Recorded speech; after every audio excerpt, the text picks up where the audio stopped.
Welcome to No Gate Fees with Brent Martineau on the Action Sports Jacks 24/7 network. All right, how about a police escort out of town? And when you have that, that means things are going well, and you might be onto the state Final Four, just like St. John's Country Day. They were yesterday afternoon. This was the scene, leaving the school out there in Orange Park in Clay County, and now they are down in Fort Myers, and in about 15 minutes, we're going to check in with a live batting practice, we hope, just ahead of the state semifinal game with Miami Brito and St. John's Country Day. So 2 wins away from back-to-back state championships, and this one a little bit less likely, but navigated the regional play. And now we'll try to navigate, and we'll talk about how they could navigate this semifinal and state Final Four on the show today. Trinity Christian, I mean, they got to feel like a new season next week when they play. It's a 2-week hiatus between the regional final win and the state Final Four. That seems goofy to me, but that's the way it goes. I've complained about enough FHSAA stuff, so maybe I'll just add it to the list. The other thing going on, softball in the area.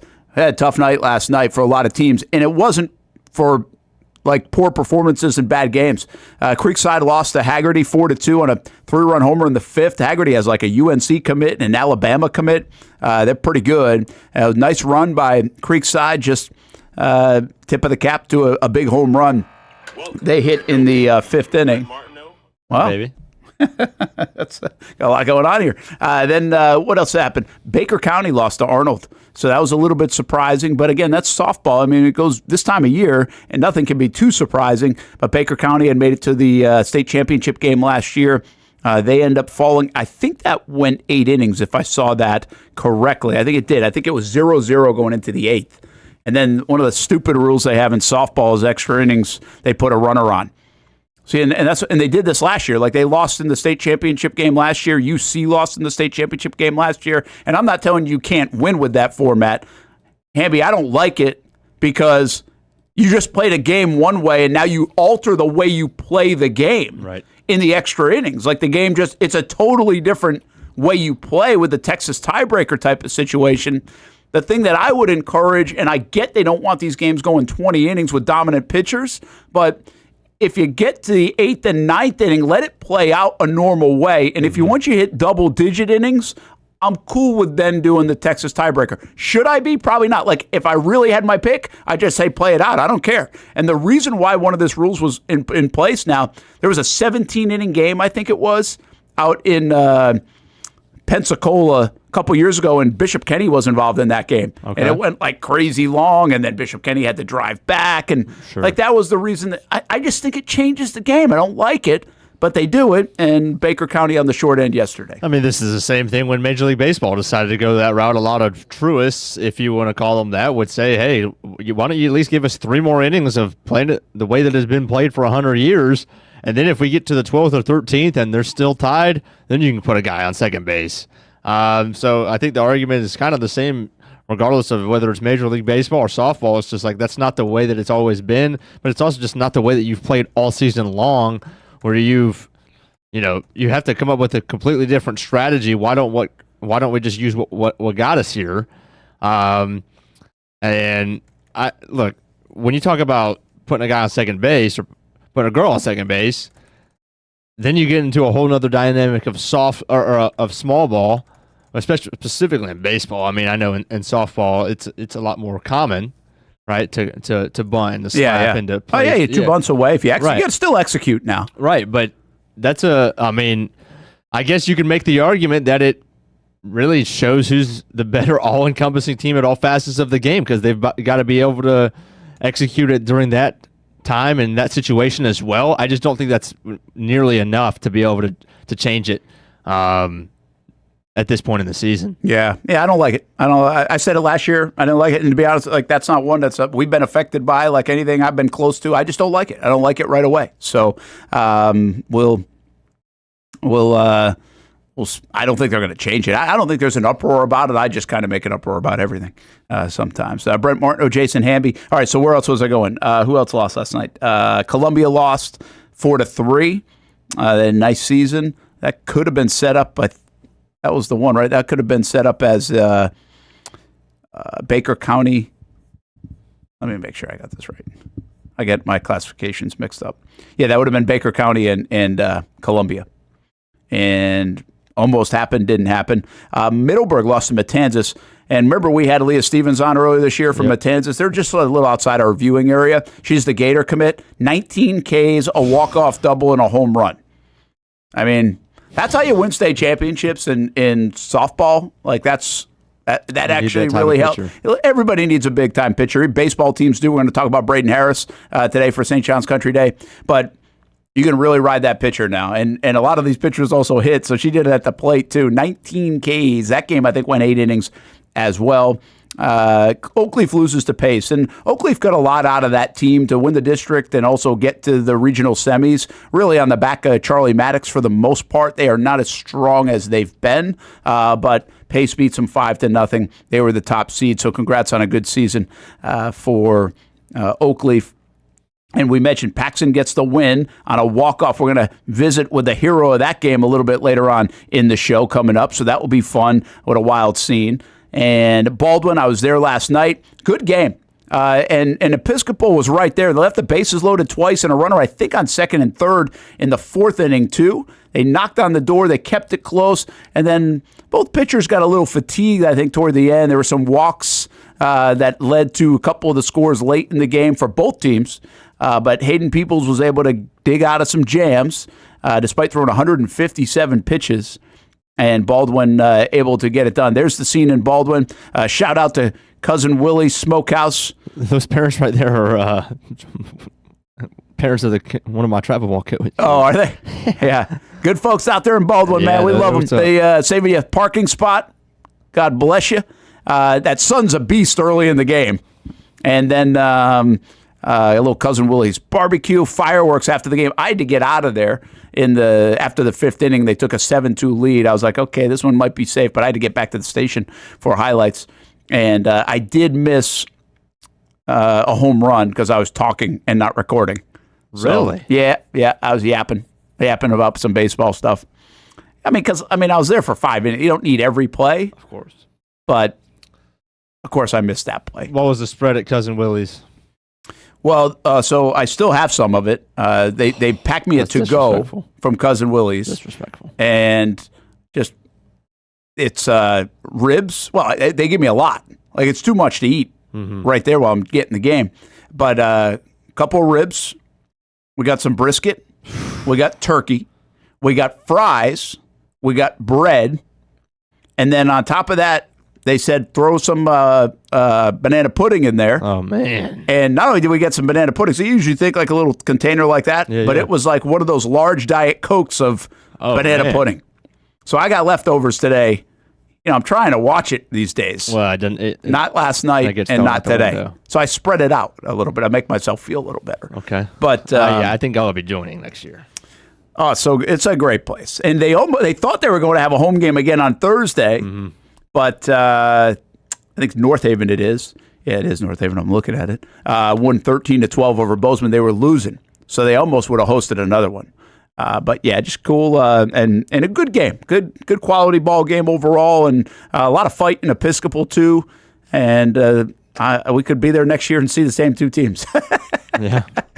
We could definitely get that once again. So that's a little bit of the roundup on what we have left. We basically have 5 teams left.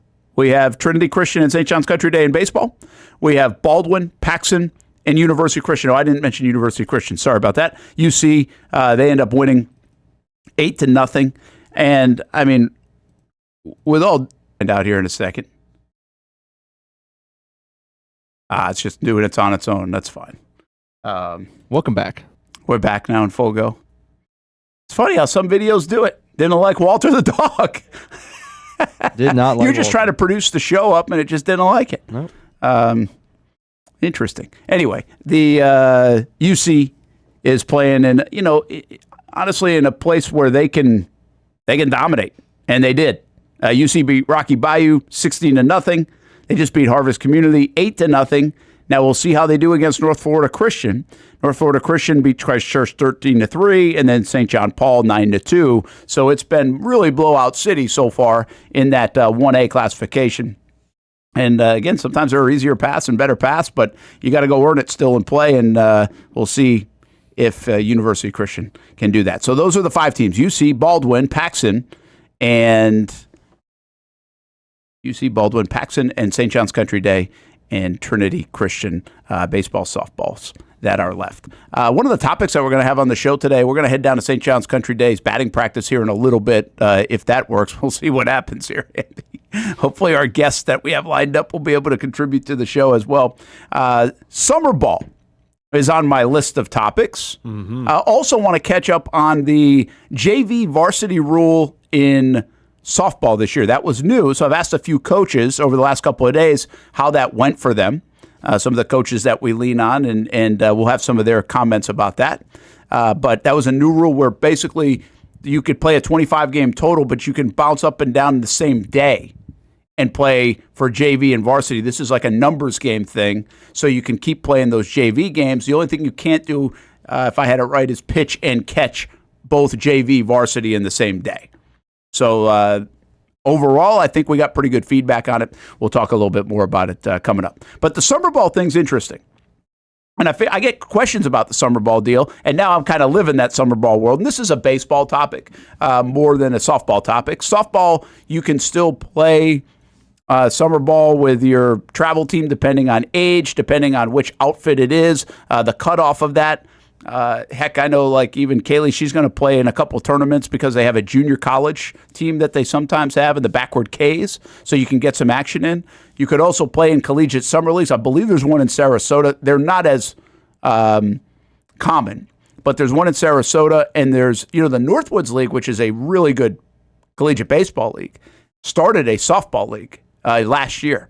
And so this is year 2 of it. So there are opportunities out there. They're not as numerous as the baseball ones when it comes to summer ball. So speaking of that, what we got? You just tell me what we got. Thumbs up of what? We got St. John's Country Day BP. All right, well, let's do that before we talk more summer ball. Let's go to St. John's Country Day down in Fort Myers. And Jordan Rook's helping us out. Tom Lucas about to throw some BP. We were going to get Tom on, but he had the first leg of BP. Okay. So it looks like a nice day down there. That is good. And won't have to deal with any rain, hopefully, and storms. You never know this time of year. So that's a good part of this. And this is just some BP, and we'll see how close Coach can get us, but we appreciate him taking us a little live BP of this right now. St. John's Country Day getting ready to take on Miami Brittle. And Hamby, here's the big story. All right? St. John's Country Day trying to go back-to-back. Right.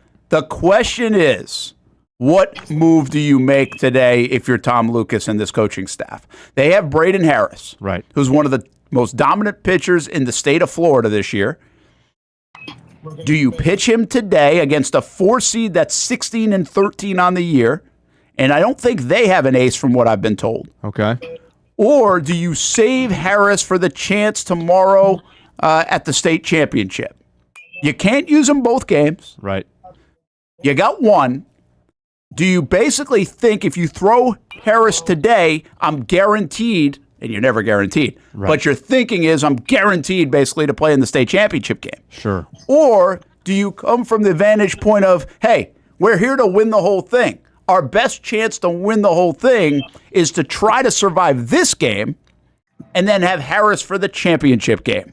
Oh, sleepless night for Coach Tom Lucas and the staff probably last night. Oh, yeah. I mean, this is a tough one. I think if it were me, I'd want to ride with my ace and at least get there.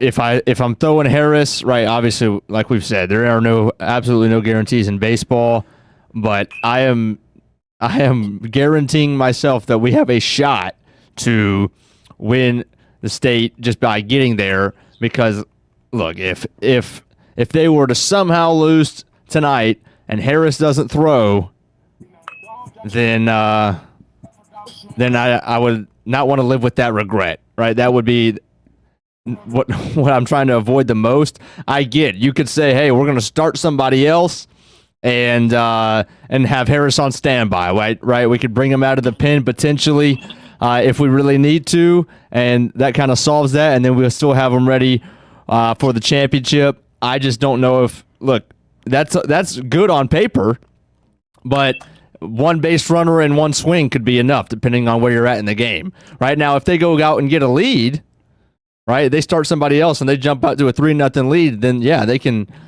that's going to settle things down there a lot, and they'll be able to, save Harris. But I wouldn't want to have my best guy on the bench. Yeah, and I feel that way too, and we'll probably get off this in a little bit. We appreciate Coach taking us down to Fort Myers and giving us a little bit of a live look down there, as that is Coach Jordan Rooks helping us out, and Tom Lucas throwing some BP to that first group, and that group getting ready to go again, a 4 o'clock game against Miami Brito. So good to stop down there and see. But I think Fran just said it, got to get there first. Go with your horse. Like, I can't keep that guy on the. I couldn't sleep for the next 3 weeks. Forget about last night's sleep. Like, you're a genius if it works, but if it doesn't, you're an idiot. Right. Like, there's no middle ground here. And now I do get the thought, and I'm trying to think of like another scenario like this, like, in your mind, especially if you're St. John's Country Days program, right? That won a state championship, that's lost a couple times in the state title game, I think it is. Mm-hmm. And you're like, okay, listen, we've been here. This is about winning state championships. Like, sure. we're like the Yankees. Like, getting to the World Series ain't good enough, right? You got to win it. And so, while it's cool to say we played in a state championship game, it ain't cool to say we lost in a state championship game. Right. So does it feel any different to you, your kids, your program, everybody else, if you lose in the semifinals or the state championship game? I think that's what you've got to ask yourself. Like, you made the Final Four, which is a hell of an accomplishment, right? There's a big deal about getting to a Final Four. That's like that's a great deal. That's a great accomplishment. The next thing is, doesn't matter if you lose, whether it's in the semis or the championship, you either lost or you won. And if you can answer that question with, hey, all that matters is we win the whole thing here, whether we lose 8-7 in the semis or 8-7 in 10 innings in the championship game, it doesn't change. It still feels the same. I think then you could argue, okay, let's go roll the dice here. By the way, we're confident in our guys. I want to make sure we say that. Like, we're confident in our guys, but we got a better chance to beat this team with our 2-3 pitchers and our lineup than we do beating Canterbury in the state championship game, if that's who they end up playing or whatever. So, fascinating.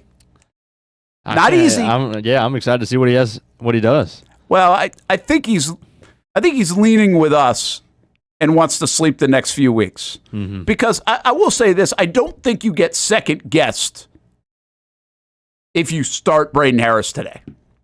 Absolutely. Yeah, you're right. You really open the second-guessing if you don't start him. Right. And I don't think really Tom cares about that much, like if we second-guess him or anything. I'm just saying, let's just say if it was a highly scrutinized, like, professional sport, whatever, college, I don't think you get... Again, if I can sit here and tell you, last week, when they beat UC, and this is what I thought immediately, they are guaranteed to be in the state title game now. If you're Trinity Christian, and hopefully Jonathan Murphy's not listening in Trinity Christian because I got a week to sit on this, when they won that game in comeback fashion, and Aiden Arnett walked it off, my first thought was, they're in the title game. Right. I mean, Watson's going to get them to the title game. Mm-hmm. I mean, you got two of the most dominant guys in the state pitching in the semifinal games. I don't care who the other team has. I feel really good about my guy out-dueling your guy and me getting 2 or 3 runs. Mm-hmm. So, like, how many times can you say that? You make it to this stage, it's hard to get by that Final Four game. So these guys have a golden ticket to potentially get right into the title game. Mm-hmm. And then you just see what happens, right? Yeah, and I don't know if we mentioned... it's like immunity almost. It's like immunity right into the title. It's like if you're playing Survivor. I'm going to get you right into the championship. Yeah. Did we mention Brito's 16-13? Yeah, I did 16-13, and I've heard they don't have like a guy like Harris in them. Right. But at the same time, if they're there, they're hot. Yeah. Listen, they're good. I mean, every team is hot. That's there. Don't get me wrong. No doubt. But for a team like that, you're right. That's they're playing pretty good ball. 16-13 and they're in the state in this class, then they're hot. Yeah, that's a good call. I want to stamp that out as soon as possible. Yeah, that's fair. Yeah, that's a good point. So, again, on paper, they got a break. They are the only 1 seed in it, and they're playing a 4 seed.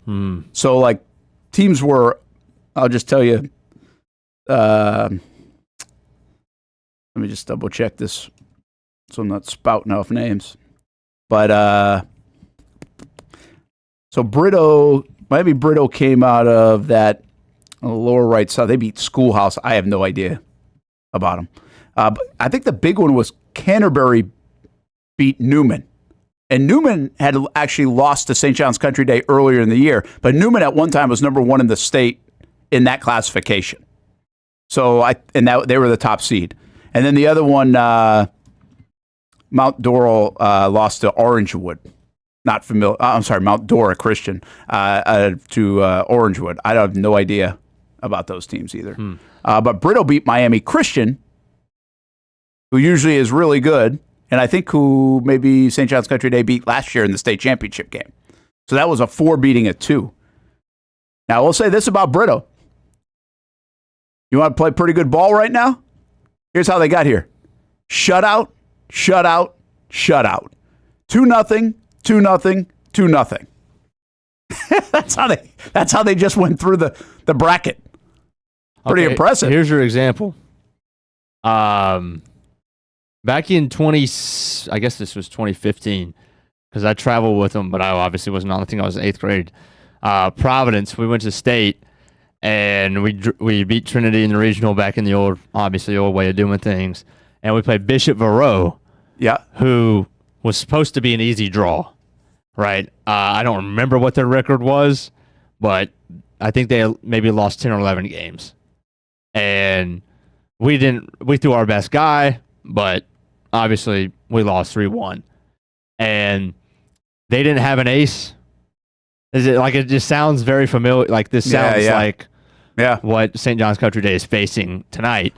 We saw I think it was 85, 86 right-hander who had 3 pitches for strikes, and we couldn't hit it for whatever reason that day. Yeah, I mean, it's baseball. I mean, again, I said the golden ticket, but there is no such thing. Right. So it's sports. It's baseball. You got to win. And this team's obviously playing well, man. 2-0, 2-0, 2-0. So it doesn't matter what they have or to your point, they're pretty hot right now, feel good about themselves. Obviously playing excellent defense and pitching it well. Sure. 3 shutouts in a row. So I think we're all on the same page here. It's a cool one to talk about and think about, because I do think the discussion is not, I don't even think the discussion is so much about like who you're playing and when. It's, are we here to win it all? And if we lose tomorrow or today, does it feel any different? Yeah. That's a good one. And again, if this is, let's give a program that I'll tell you, like Creekside. Creekside, I don't think has been to the Final Four since, I think they went in 19, maybe. And so, like, if this is last year's team and we win that game, we go to the regional final, I'm like, get me to the state champion. It means something to get to the state championship game. Right. Like that next step, go as far as you can go. And then it's like that means gravy. Something. And I'm not telling you that it doesn't mean anything to be in the semifinal for this team, because these are new. Not everybody was on last year's team. Right. But I do think programs are at different stages. And so you could argue the fact that, hey, if we don't win it, we made it to the Final Four, great. Like, made it to the state championship. Does state championship runner-up mean a lot different than state Final Four? I think to some it does, and to others it might not. So simple as that. But I would throw my donkey today. I'm throwing Braden Harris. I think they're throwing Braden Harris, and I think that gives them the best chance to go to tomorrow. And then, or are they playing tomorrow? Yes, tomorrow at 7 o'clock, and see what happens. All right, I think we're going to get Chris Lean on here in just a couple of moments. He might be in there in a minute. Okay.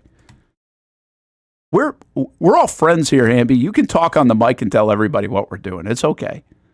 I know you're trying to be very good about it, but it's okay. We're talking summer baseball. And summer ball is really interesting, as I started to say. And the baseball, there are leagues everywhere. This is a big thing now. And I don't know if I say now, I think it's been a big thing for a long time, but it's big now for me because I'm kind of living it. So, but the summer baseball thing, like if you're, for my whole life is like, oh, the Cape Cod League, cool. Like you're going to be like a Major League Baseball prospect to do that. Or in the world everybody grows up in now, it's like travel ball, cool. You go play summer ball, you go play in Atlanta, you go play in Fort Myers, you go play in these places. Well, the Collegiate Summer League is a big thing. On a bunch of different levels. Cool experience depending on where you go. Important to get at-bats and innings depending on who you are. And I think also now today's transfer portal way, it might be a chance to get opportunity and phone calls by the end of the summer. And for that reason, some coaches are a little bit skeptical of sending some of their guys to the summer leagues. But we've got a summer league right in town, and it's been around for a handful of years. And this is the man that helped start it. He joins us right now. It's Chris Lean from the Coastal Collegiate Baseball League. And Chris, thanks for taking a few minutes, man, and educating us a little bit about summer ball. I know you've been through it as a dad, and you know a lot about it. You even helped me through it here in the last couple of years. Why was it so important to bring collegiate baseball and summer ball league to Jacksonville a handful of years ago? Basically because there's a heck of a lot of talent in this area, South Georgia, North Florida, and there was a need. And, 5 or 6 years ago when I was driving up I-95 from watching my son play in the South Florida Collegiate League, I said, why not? Let's give it a shot. So my partner in crime, friend Delaney, and I put it together, and we're really quite proud of what we've accomplished so far, and this is our 5th season coming up. Yeah, and these things build over time. I mean, some of the leagues that you're competing against, whether you're with, mention something like the Cape or Northwoods League or some of these other leagues, been around for decades and decades. So we're just in the infancy here in Jacksonville still, right? Exactly, and I'm fine with that. I mean, we'll grow as we get going. We'll play with 5 teams again for the 4th year in a row now. The kind of player that we're getting is like the 2nd and 3rd tier type player that gets to sit the bench all spring long at their college games. So they need the time to play. They need the at bats. They need the innings for the pitchers. You brought up a good point. Sometimes the coaches get a little weary of sending their kids out to summer ball, especially for pitching. So it's always a struggle for us to get going. But apparently a busload came in to Jacksonville last week and a half, and we're quite pleased the way things turned out. Jason, how are you, man? Good to see you again. I'm good. How are you? Good. It's a busy time for you. It is, and my day job too. So we're working hard, getting it ready to go. I've got the rosters made up; they're full. I've actually had to have. I had about 3 bad conversations today with some players that played in the league last year. There's no room at the inn, and I've got them. They still want to apply because I do have some first half players that might be leaving, and we can fit them in there in the second half, and they're fine with that. And they were apologetic to me that they called me so late. Yeah, well, by the way, I know the trick of this in every summer league, right? And the quality of the summer league is pitching, right? That's the hardest thing to get. Hamby might still have a couple of bullets left in that right arm, by the way, if you need them. But how difficult is that part of it? Because I know you'd like to even have a 6th team, I think, but you don't want to water down the pitching too much. So there's a delicate balance there. Yeah, there is. We're going to start the season for the first time with probably 9 pitchers per team. We usually start with 6 or 7 and just kind of stretch things out and take good care of the arms. And managers do a great job for us to do that. We're not afraid to cancel a game if pitching is short. The last thing we want to do is hurt anybody because that puts a bad shine on the league as well. So we'll take care of them. And my background as a pitching developer, that helps me along the way as well. But the pitchers have been coming in pretty strong here in the last couple of weeks, and it's made the job a little easier. Now it's just okay, do the Hawks get a pitcher or do the Sharks get a pitcher? It's kind of working out that way. You say, you got a lot of pitchers and a lot of guys across the league where you're really looking for the guy who didn't really get to play a whole lot this spring. or it might have been second or third on the depth chart at any given position. Can you see that in the game-to-game when the urgency that the guys play with, that they're finally getting an opportunity just to get out there and play, being that they probably only practiced for the last 6 months, or maybe even depending on how much they played in the fall? Can you think you can tell that difference in this league versus maybe another league where guys are coming, they just played 50 games? Yep. That's a great point, Jason. And one of the first things we tell them in our league meeting before we get started is relax. You're not going to get cut. I mean, this is a developmental type approach here. You're all going to get your at-bats. The managers know if they have a Monday and Tuesday game, if I sit on Monday, I'm going to play on Tuesday. That's the way it works. We keep our rosters to 22 just for that reason. We have 4 games a week. If we had 6 games a week, I can see going with 30 kids on a roster because they'll all get the work, but we're not going to be that way. I don't like seeing kids sitting on the bench too much. I want them out there playing, and it seems to be a nice little formula for us. Yeah, we're living this experience a little bit. And you mentioned you lived this experience too, and you kind of helped me through the problem. I mean, look, I had a sheet going, by the way. This is what I started to do. Like in January, this is what happened. January, I was like, hey, like Ty was redshirting down at Flagler. You got to find a spot. He played in the CCBL, was very valuable. But I also wanted, from a dad standpoint, be like, okay, he's local all the time. Can we get him out of Dodge and go have an experience away from home a little bit? So that factored in, because I do think we have people in this league, Chris, coming in from out of town. I think there's baseball part of this, and then there's the experiential part of this as well. And you guys try to take care of that with, hey, go to the beach for a day. If you got an off day, go see Jacksonville. Maybe it's go see a shrimp game. Like, it's not just baseball every day of the week, even though it is the priority and the reason you're here. Guys, they're still college boys, age 19 to 21, 18 to 21. They're still experiencing a lot out there. We don't play on Sundays because I want them to bake for 103 degrees at the beach on Sunday. So just as long as they don't call me when they get in trouble. But that's exactly right, Brent. I mean, there's a lot more to do. We offer, you could be a baseball rat in this league 7 days a week as a hitter. We partnered up with the DBAT facility, and we pick up that cost, and they have access to that 7 days a week. So it's certainly there for them. The one thing, and Fran and I talk about this a lot, that we've been asked about by the players, is weight training. That's a real sticky thing for me. I'm not a great believer in the weight training these days. That's just me, old school. So we get them hooked up with the Bally's or something like that, and so they can do it on their own. And most of the time, these guys know what they want to do anyway. So we keep out of that and let them and their coaches handle that. Yeah, and Hamby, that's something I found out because again, we're Chris's son, I think, played down in West Palm Beach, and so we were looking into that, and that's one where, if I remember correctly, that was, hey, the weight, like they basically all go and lift, right, a day, and you're playing 6 days a week. Yep. Then there's like a Sarasota league at the Braves complex. Mm-hmm. That one might act a little bit differently. There's some guys are around here are going to play in Pensacola. It's only like a 1 month league.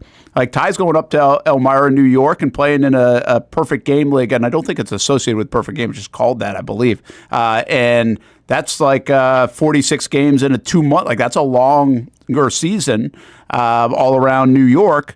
But they'll do the weight training stuff on their own. Like there's a lot that goes into it, each their own, a little bit different.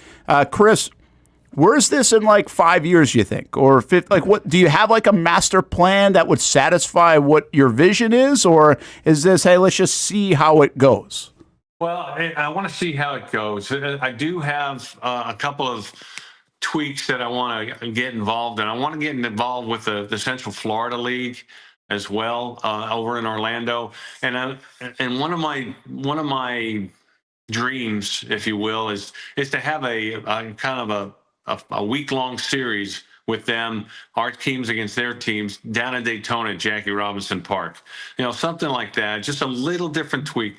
The kids coming out of state and coming to Jacksonville, I mean, we're also ambassadors of Jacksonville and trying to let them know what we have out here. I mean, this is I mean, I've been living up here for now 24 years, and the talent has really, really blossomed here lately. You can just see it by the number of guys that are playing in the big leagues and playing D1 baseball all the time. But, we've got guys coming from 14 different states this year. We got Canada, too. We got a Canadian. We got our first Canadian this year. So we're gonna slap a couple of tariffs on him and see what he does, and we'll see what happens. Don't go there on the show, please. Sorry about that. But I would like you to, I think you should give something away to someone at your first meeting with all the teams who can spell where that young man is from in Ontario, Canada. Because if they can do that, I saw the roster. So good luck. If you can spell Mississauga or whatever it is, you're ahead of the game. But yeah, you got guys from Michigan, Virginia. I see a Nebraska guy here on the roster as well. California, South Carolina, obviously Georgia. There's a lot of Florida, but not just Jacksonville, Florida. Louisiana is on here. A couple of guys. Another Ohio guy. So yeah, that is. That's pretty cool, and I like your idea. Would you about playing the Florida League, Central Florida League? Would you say would you characterize this as like a nice mix of, hey, we're getting your work in, but also laid back kind of style versus, say, the Northwoods League, where you might be driving 12 hours for a bus ride to go play a game for a couple of days and then come back? Yeah, one of the questions we get is how much travel is involved here? And I said, well, about a mile from the hotel to the field. That's about it. I don't,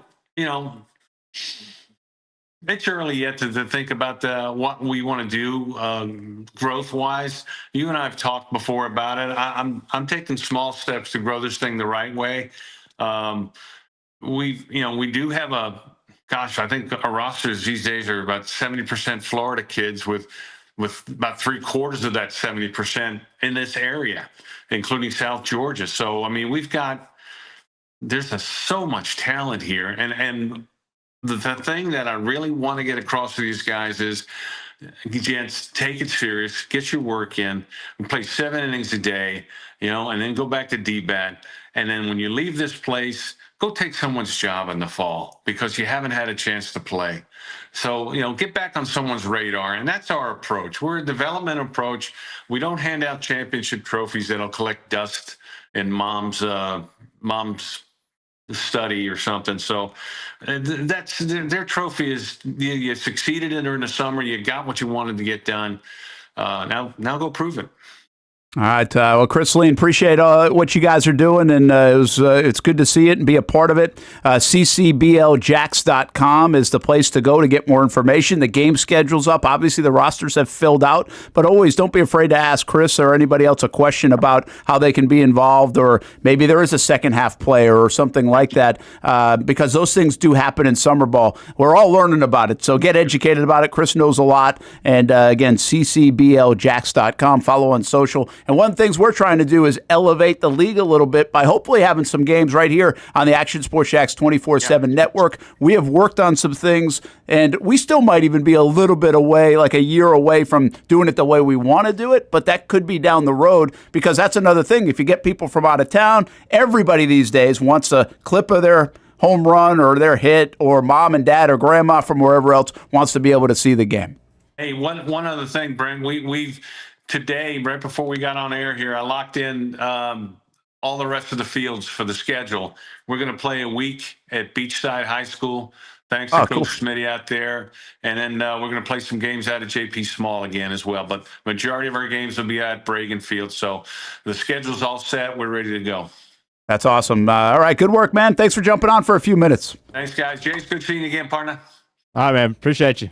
Bye. Hopefully, Smitty wears a shirt while doing the tractor and dragging the field down there at Beachside. That would be beneficial to everybody. The one nice thing about playing at Fort Family is it's turf, so you don't have to worry about a lot of the. I mean, you're going to get rain and storms, right? Mm-hmm. But at least you don't. The field maintenance there is so much better. And then JP Small, I mean, that's a cool historic park, and they've redone that, and what a great place to play. Again, these guys, Fran and Chris and others, put in a lot of work. I'm not doing anything, just trying to help get it on TV somehow or something, or broadcast. But it's cool thing to see, and I think it'll be interesting to see where it is in a long time. It's a different animal here in Jacksonville. right? Like I tell you again, the only experience I have is one I just had with my kid, and I haven't even experienced it yet. But he's going up to Elmira. They get 3,000 fans a night in Elmira, New York, and this isn't the Cape League. All right, this isn't. There are like really big leagues. So there's also not a minor league baseball team in Elmira. Not anymore. But the park is like 90 years old, and they've had it in the past. And what else is there to do in Elmira, New York on a Tuesday night at 7 o'clock, right? So they get a lot of folks. It's different here in Jacksonville. You get more of a bigger city feel. A lot of these other leagues are in small towns where sometimes there's nothing to do. Like nothing to do, but you maybe get fans out at the game, right? So that part, well, here in Jacksonville, you've got stuff to do. You can go to the beach, you can go to other places. What I do wonder at some point, I just wonder out loud, I haven't even talked to Fran or Chris about this, is if you build the league a little bit more someday, do you get out to places like where you're having your wedding in Callahan and be more people to come to a game like that, more on the outskirts of Jacksonville, right? If you play in some of the towns, whether it's McClenny or Baldwin where I was yesterday, whatever. Right? Because, hey, it's something to do on a Tuesday night. Let's go watch some ball. Right. You're not getting that part here in Jacksonville. Some people will come out and watch, but you're probably not getting that as much because everybody in Jacksonville in the summer has a lot to do. So it's a different experience, but they're making a great experience, and it's very accommodating for locals looking to play. I'll give you one other example about what was great about CCBL last year with Ty. Is it happened to be, and he had no idea, we had no idea about this, but there were like 7 Flagler kids on the team. Right. So before he stepped on campus last fall as a freshman, you're playing with he teammates. knew 6 or 7 guys. One, he could see how they play, but he also got acclimated that way, so it wasn't a new teammate when he got there. He had spent the summer with a lot of them, which was kind of cool. You know, we had no idea that would be part of the process.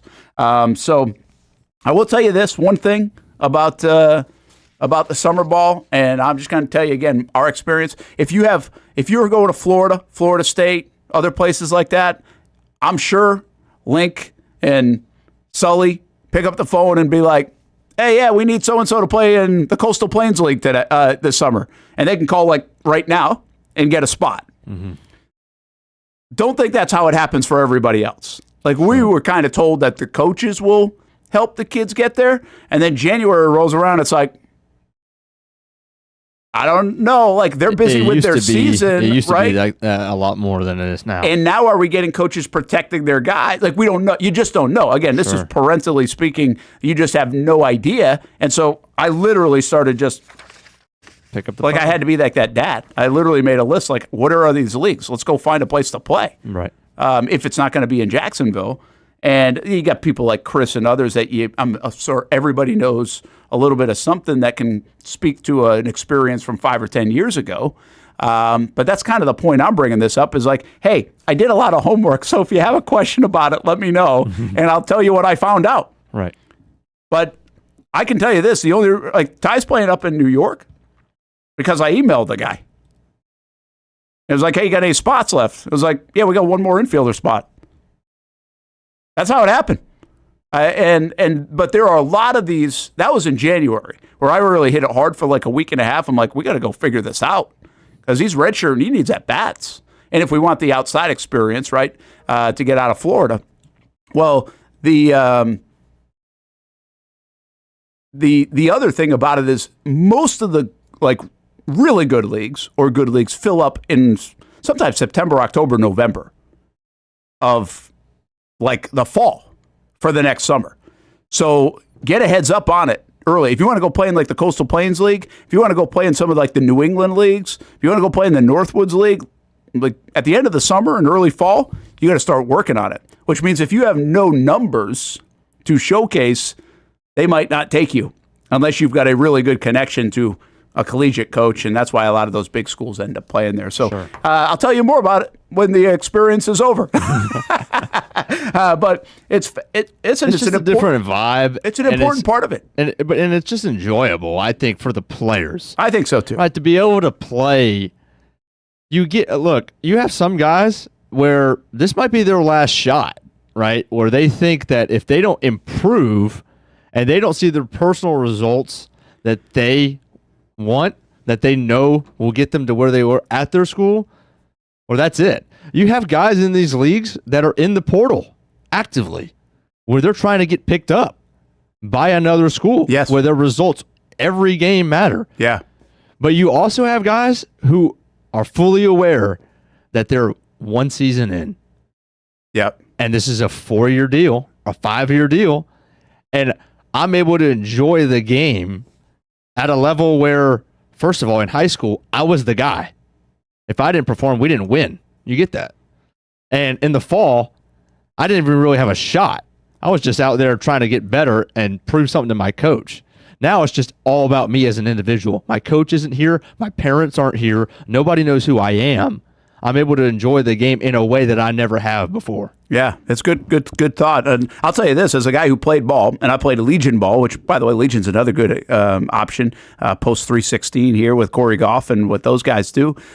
Speaking of, a nice shout out to Perfect Rack Billiards and all our sponsors here on the show for another year, Nimick Buick GMC, Baker Sports, and Republic Services too. Appreciate Corey and Perfect Rack Billiards for recognizing a Coach of the Week each and every week, getting a $100 gift card to those coaches, and really like that program this year, enhancing the show.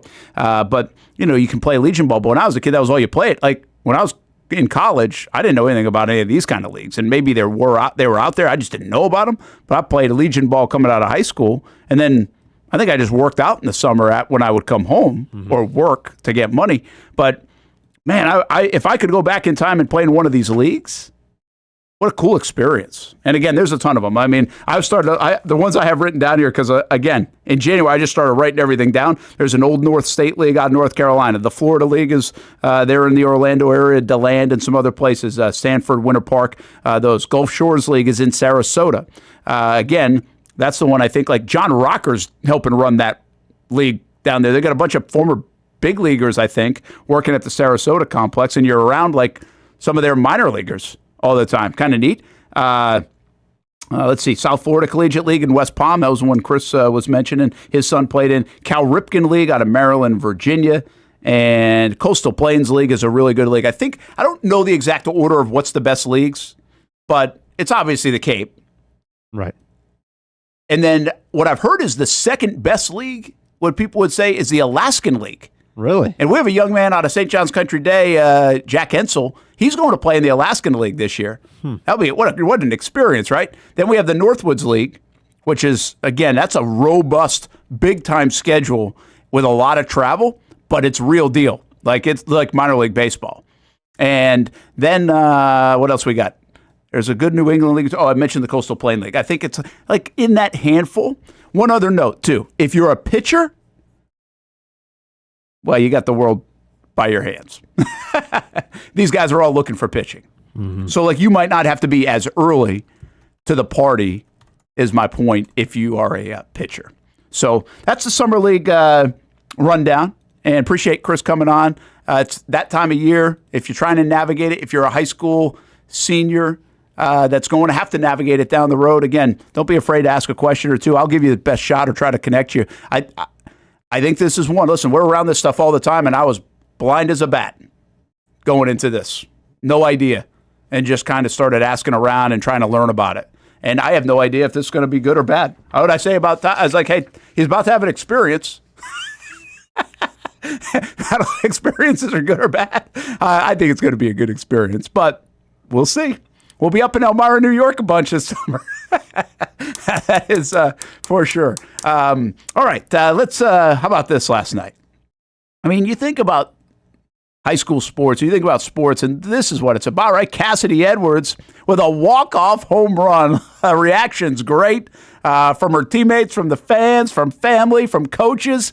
And Paxon gets the win over Sewanee 4-3. What a win. I think we're going to try to get Cassidy in. If Cassidy can hear us, make sure you turn your mic on if you could, Cassidy, in just a moment, and then we'll get you. What a sweet swing that was last night at Paxon in the regional semis and now on to the regional finals. All right, I think we have Cassidy in right now. I think she's probably getting ready for a little practice. Yeah, you're in the dugout. Hey, congratulations.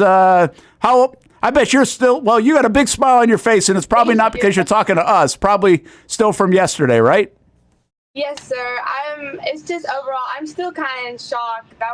It was a lot, but I'm proud of my team, and I'm proud of myself. What did it looked like a beautiful swing? Did you know it was gone when you hit it? At first, when I first swung, I thought it was going to be honest, I thought it was going to be a pop out. I thought I was going to pop out it was going to hit right at the fence, and that's at first what I thought was going to happen. And then the girl just stopped moving, and I was in awe because I was like, there's no way I just did this. You knew the situation. I think there was one out, right? You guys are down 4-3. I think you got a leadoff single. Is that right? Yeah, there was one out, and then I had 2 strikes. So I was like, I just need to hit the ball so I can get on base, try to shake them up, at least start some momentum. And that was some momentum, and then some. What do you remember about the trip around the bases? The trip around the bases, it felt like a relief to me. Like, I felt like I was like, this is why I played this game. This game I played just for this, for these moments like this, to really that the game, it just becomes beautiful. And going around the bases, like the amount of relief and like proudness I felt, it was amazing.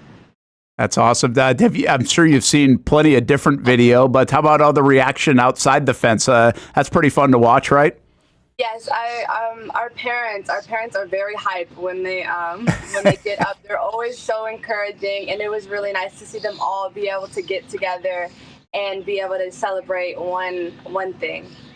It sounds like you've had a nice year. I don't know if I have 4 home runs down for you. That might have been your 5th. Maybe the stats aren't updated, but so you're a bit of a power hitter, and it seems like you've had a nice sophomore year. I have had a nice sophomore year. That was my 5th home run. Okay, next up, Wakulla. They're pretty good. Obviously, they're the top seed, but you guys are pretty good too. What do you know about them? What do you think? It's a short turnaround to play again tomorrow night. I know that they have a Auburn commit pitcher. I think that my team, we should be fine up against them. We should be fine if we just try to play our game instead of if we just play loose and we play tight. I don't think there's anything we can't do. If we can condense our errors and just work together, I feel like there's nothing that will stop us from winning tomorrow. Fun practice today, probably, right? Yes, but we need to work on with our errors because we had a lot yesterday. Okay, we're going to wrap up. I think we're losing you a little bit, Cassidy, but if you can still hear me, how fun are the bus rides this time of year to go out to a regional final? Pretty exciting. Everybody's hyped. Everybody's ready to play, and we just love hanging out and being together. So I would say it would be pretty fun. All right. Well, before we lose you completely, we appreciate you joining us from the dugout. Good luck tomorrow night. We'll be pulling for you in the regional final. Thank you. Thank you so much for having me. You bet. That is pretty cool stuff right there, right? To be able to deliver in that moment and get the job done, and a moment she'll never forget, obviously, in Cassidy Edwards, her 5th home run, walk-off style to go to the regional finals. Paxon's had a nice year and playing good ball right at the right time as well. Always tough to go up against an Auburn commit, so they're going to have to scratch some runs across, and we'll see what happens tomorrow against Wakulla, one of the 5 teams still alive, Baldwin, Paxon, and UC in softball. And then in baseball, St. John's Country Day plays in about an hour, and Trinity Christian plays next week as well. Okay, a couple other things to get to here. Speaking of Trinity Christian, I was asking Jonathan Murphy a little bit why they're taking 2 weeks off, but he thinks it was a little bit because of the whole 2 out of 3 and how the state playoff format was already set. And it might even, and this could be a real issue, right? Not a real issue, but part of the logistic problem. You might like book the place 2 years in advance for when your state finals are going to be. So when you make an adjustment like that to the schedule, like I don't fully know that, but there could be some of it. No, that's a tall task. I know you're coaching, Hamby, but if you got 2 weeks to wait on a state championship, I mean, you're playing a lot of simulated games to keep people fresh. Right. You can't just be out there practicing. You got to be pretty much running it full game speed because I mean, look, we talk about this in Major League Baseball. The teams that win their division and get the 3 days off. In the last couple of years, the advantage has gone to the wild card teams because they never shift their mind off. They're always in win or go home mode. And to be able to it takes a special group on the mental side to be able to hang in there for 2 weeks and come the first pitch of the semifinal to be ready to go. And the one thing, like whether I'm complaining earlier about the Texas tiebreaker or this, both teams have to deal with it. Right. So it's not like one team's dealing with it instead of the other team. Hey, I want to get to the softball JV versus varsity thing real quick because we had some responses. And one of them is in the future will be beneficial for smaller schools. I don't have to keep as many players, makes JV more competitive. And I think that's what they're trying to do. A lot of JV games get cut short if they don't have the numbers, or some people just don't have a JV program in some years. So if you can use some of the varsity players, and this is one of the new rules in softball this year, and most of the feedback that we're getting is, yes, it worked, and they liked it. So I asked 3 different coaches in the last couple of days. They all said, seemed to work pretty well. Some had to use it more than others, but it's good when things work and they make those proper adjustments. So we like that in the advancement of some of the things that we're doing in our high school sports. Well, let's see, what else? I had this just to put a bow on the year. There are some topics that we've talked about or that we got not inundated with, but got feedback from that I just don't think are going to get resolved anytime soon. Right? The whole transfer thing, which could open up due to legislation this summer even more. The whole private versus public school debate carries on and has for decades and decades. Sure. Facilities and the gap there between some schools and others and what they can do. Coaches' pay will always be one and should be. Those things are just not getting resolved tomorrow. In fact, we might be setting up some new legislation in terms of the transfer stuff where it opens up more problems. Yeah. Which is going to make our show relevant for years to come. The idea of this show is to shine the light on high school baseball and softball, but on the bigger end of things, talk about some of the issues that we encounter in youth sports. And we've been doing this now, I think, for, 4 years? And maybe it's 3 years, 4 years. But we've highlighted a lot of different issues in sports, so much so that maybe next year we revisit some of them, including the one that's the title of the show, No Gate Fees. So have fun paying those gate fees all summer to Perfect Game and everybody else. But I hope your kids play well and enjoy it because it is fun at the end of the day, other than actually handing over the money. Let me just say one more thing before we get out of here, and I'll be remiss if I forgot to say it before the end of our show on this season. Don't buy the Perfect Game hat for $45. I will buy the stuff off you if you don't wear it. Have a good one. Have a good one. Good luck. Play well. Good luck to the team still left, and we'll keep an eye on all of them. Hope you do have a good summer. Thanks for hanging with us on the show, and we'll continue to highlight, by the way, our committed to the uncommitteds, and maybe even have one more power poll separate from the show over the next couple of weeks. Thanks for hanging with us on the Action Sports Shacks 24/7 Network.